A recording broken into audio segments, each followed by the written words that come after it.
I want you to think about something real quick. Your phone rings. You look down, and the number calling you is your own. This was about 2 years ago, back when I was living alone in a rented house just outside of Dayton, Ohio. Small place, single-story gravel driveway, the kind of neighborhood where everybody keeps to themselves and nobody asks questions. I liked it that way. I worked night shifts at a distribution warehouse about 40 minutes out, so my schedule was flipped, sleeping during the day, leaving the house around 9 at night, getting back around 6 in the morning. It was a quiet life. Lonely sometimes, but quiet. That particular night started like any other. I clocked out a little after 5:30, grabbed a coffee from the gas station on Route 40 and started the drive home. It was mid-November, so the sun wasn't even close to coming up yet. Just dark highway, the hum of my engine, and the radio cutting in and out between stations. About 15 minutes from home, my phone buzzed on the passenger seat. I glanced at it. Unknown caller. I let it ring out. Figured it was spam. But then it rang again immediately. Same thing. I picked it up and hit decline without really thinking. 2 seconds later, it rang a third time. This time I actually looked at the screen. It was my number. My exact number. My name even showed up the way I had it saved, the little nickname I used for myself on an old contact entry. My stomach did something strange. I answered. Nothing at first. Just this low, hollow sound like the call was connected, but whoever was on the other end had their hand half over the mic. Then I heard it. Breathing. Slow, controlled. Like someone trying very hard not to make noise. I said hello twice. Nothing. I hung up. I told myself it was a spoof call. I'd heard of that, scammers spoofing your own number to make you pick up.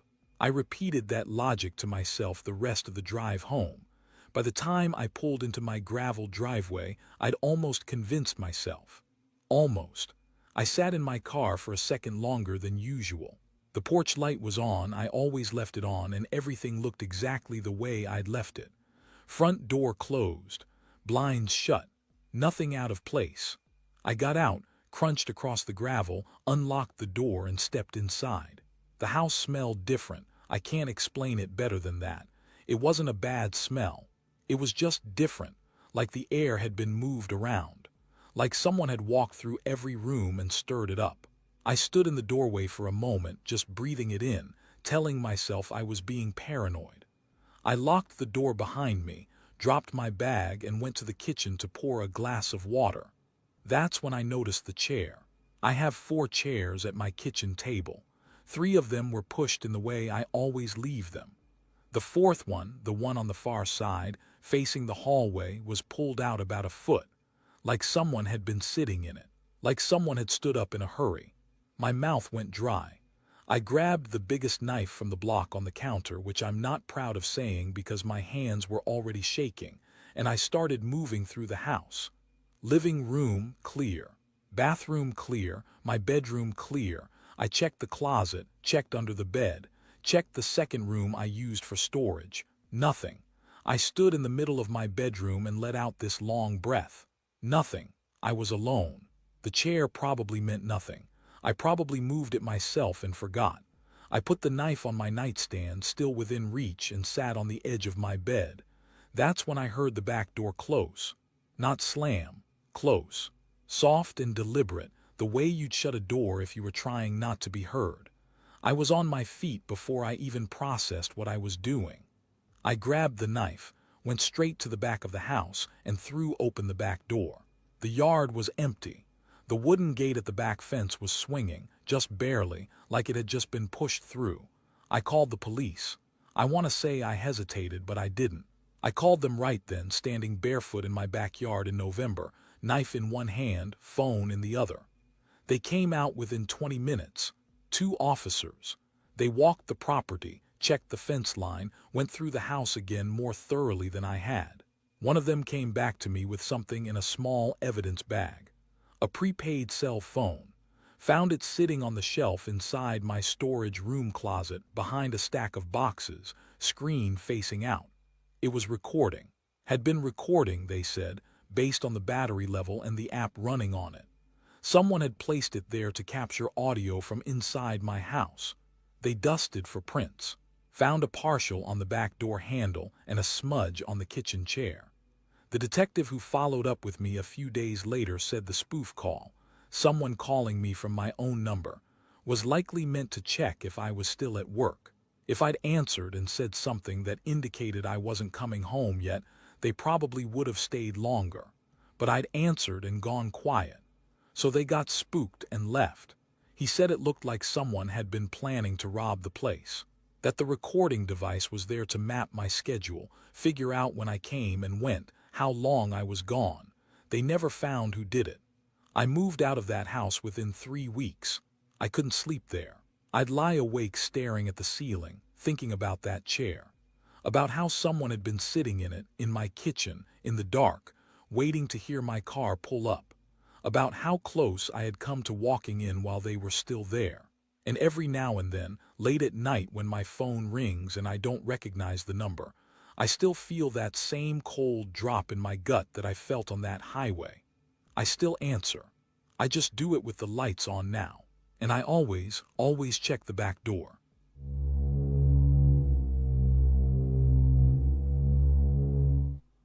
If you've ever picked up a call from a number you didn't recognize and felt something in your gut tell you to hang up, trust that feeling. I didn't. And I've spent every night since wishing I had. I was 26, living alone in a one-bedroom apartment.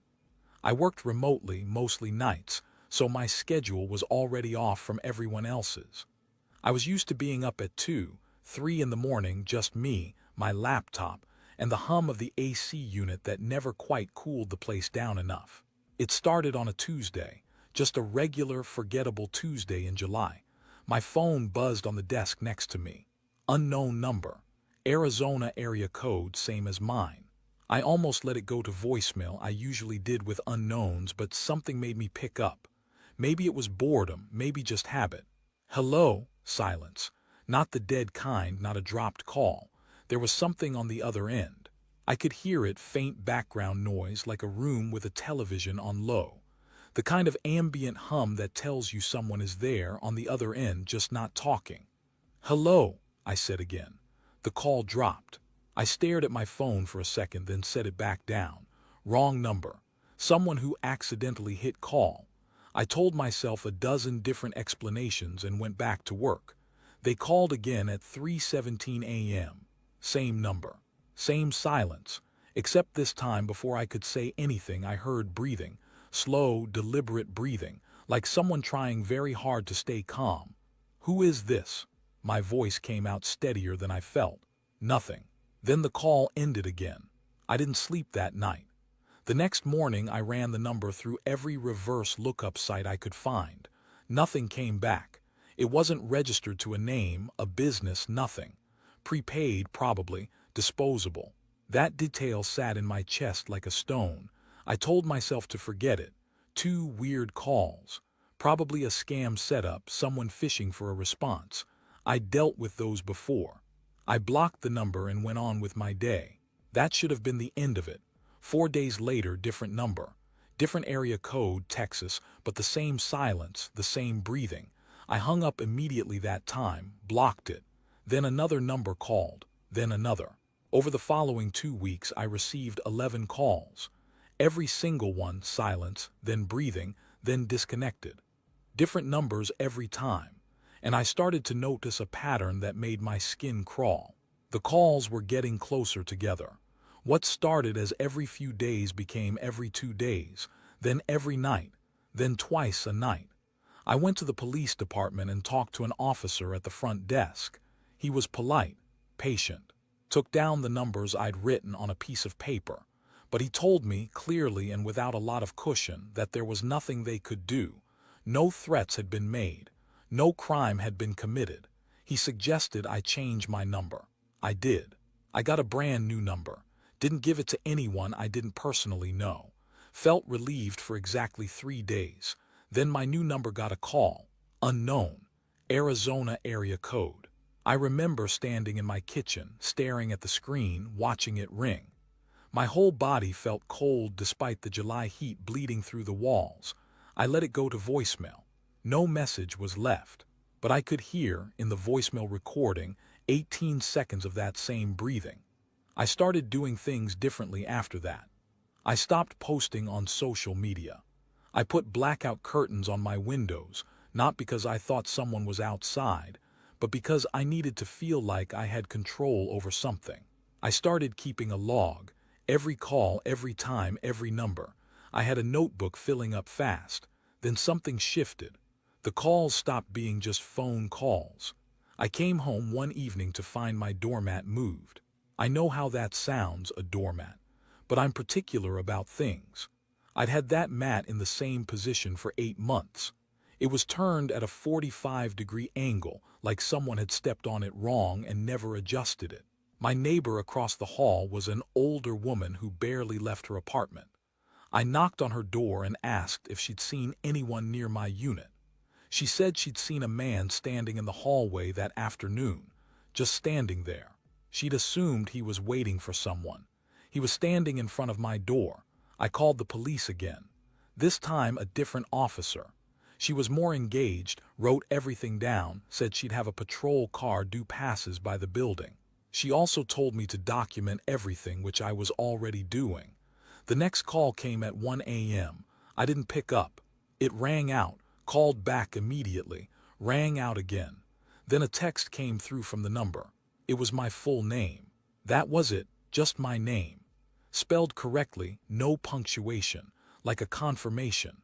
Like whoever was on the other end wanted me to know they knew exactly who they were calling. I was out of my apartment within an hour. Packed a bag, called my sister in Phoenix, drove there in the dark. I didn't care how it looked. Something in me had crossed a line from anxious to certain that whatever this was, it wasn't random. I had been selected. Deliberately, methodically, patiently. The police investigation that followed didn't give me clean answers. What they did find was that several of the numbers traced back to a cluster of disposable SIM cards purchased at a gas station about 4 miles from my apartment, purchased over the course of a month, one at a time in cash. The gas station footage showed a man in a hat and a mask. They never found him. I never moved back to that apartment. I broke the lease, took the financial hit, and relocated to a city where I didn't know a single person. Because at that point, I wasn't sure how he'd gotten my first number, let alone my new one. The only explanation that made sense was someone I knew or someone who had access to someone I knew. That thought poisoned everything. I've been in my current city for 2 years now. I haven't had a strange call since. But I still flinch when an unknown number comes through. I still pause before I answer. I still check that my doormat is exactly where I left it. Because here's the thing no one tells you about this kind of fear. It doesn't go away when the threat does. It just gets quieter. It moves in with you and learns to be still. And every once in a while, when your phone rings at an odd hour and the number isn't one you recognize, it wakes back up. And you remember that you never actually found out why you were chosen. You just know that you were.